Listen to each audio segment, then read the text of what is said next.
And the United States announced new sanctions against Russia. These not only threaten Russia's revenues, but also the energy security of several countries, including Türkiye. Our correspondent Yunus Soner has the details. The announcement came from the U.S. Treasury Department on November 21st. Among other entities, Gazprombank was sanctioned. The sanctions prohibit this bank from interacting with U.S. banks, as well as third parties, with secondary sanctions. Gazprombank has an industrial role here in Türkiye.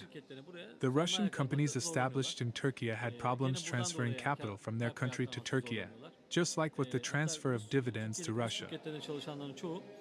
Apart from trade, natural gas imports are key for Türkiye, explains Serayf Özkan, energy policy expert. Türkiye imports between 42 and 50% of its natural gas consumption from Russia. This implies a very large payment. Until now, out of sanctions, Gazprombank, which is partly owned by the company Gazprom, played a key role here, and not only for Türkiye. Türkiye secures its gas consumption through TurkStream. Here, payment was made through Gazprombank.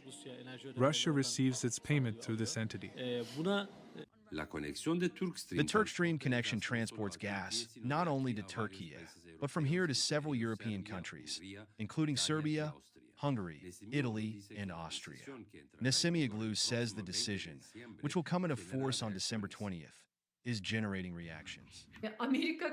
It may be that the countries do not support the war in Ukraine, but with their decision, moreover, in winter conditions, putting them in difficult conditions, the United States has created a club of anti-United States. We see strong statements there. Before Parliament's Budget Committee, Turkish Foreign Minister Hakan Fidan criticized the United States for not paying any attention to the needs of other countries. Energy Minister Alparslan Bayraktar said, "If we cannot pay, we cannot receive energy." Experts see possible solutions. All parties are going to do their best to solve the problem through bilateral agreements. Russia has already demonstrated its willingness to do so. The bill will probably be paid in smaller amounts through different banks.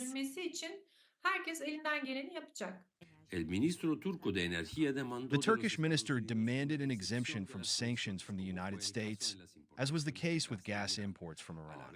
At the same time, representatives of the foreign ministries and the ministries of energy, trade, treasury, and the central banks of Russia and Türkiye met to discuss possible solutions.